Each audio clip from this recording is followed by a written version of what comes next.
ဒီလူဟာနှစ်ပေါင်း30ကျော်တိုင်အောင်အမောင်ကဘာထဲမှာနေခဲ့ရတဲ့မျက်မမြင်တူပါဒါပေမဲ့နာနိုနီးပညာရဲ့အစွမ်းနဲ့သူ့မျက်လုံးတွေကပျက်စီးနေတဲ့တ िश ူတွေဟာပြန်လဲရှင်သန်လာခဲ့ပါတယ်နောက်ကြည့်နေတဲ့မျက်ကြည်လွှာတွေဟာတဖြည်းဖြည်းကြည်လင်လာပြီးသူဟာအမြင်အာရုံပြန်လဲရရှိလာပါတယ်ပိုပြီးအံ့ဩဖို့ကောင်းတာကဘလောက်ပဲပြင်းထန်တဲ့ဒဏ်ရာမျိုးဖြစ်ပါစေဒီနာနိုပြုပြင်ရေးနီးပညာကချက်ချင်းဆိုသလိုပြန်လဲကူးတာပေးနိုင်တာပဲဖြစ်ပါတယ်ဒါပေမဲ့ဒီလိုအဆင့်မြင့်နည်းပညာတွေဟာလူတွေကြားထဲမှာစိုးရိမ်ထိတ်လန့်မှုတွေကိုဖြစ်စေခဲ့ပါတယ်။အစွန်းရောက်တချို့ကတော့ AI ဉာဏ်ရည်တုတွေအလွန်ကျွံတိုးတက်လာတာဟာတဘာဝတရားကိုစော်ကားတာလို့ယူဆကြပြီးဖြစ်စီဖြစ်ဖို့ကြံစည်ခဲ့ကြပါတယ်။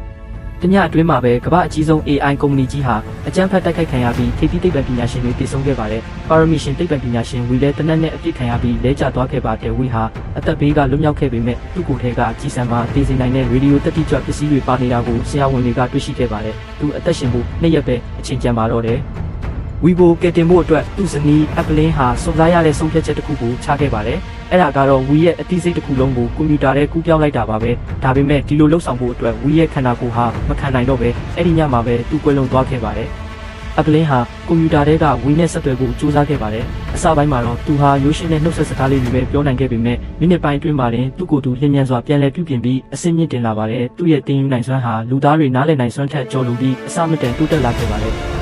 အင်တာနက်နဲ့တစ်ခါချိတ်ဆက်မိသွားရင်တော့ဝီဟာကန့်သက်ချက်အားလုံးကိုကျော်ဖြတ်ပြီးနေရာတိုင်းမှာရှိနေတော့မှာပဲဖြစ်ပါတယ်ဒီဇလန်ရဲ့နောက်ဆက်တွဲဘာတွေဆက်ဖြစ်အောင်မလဲ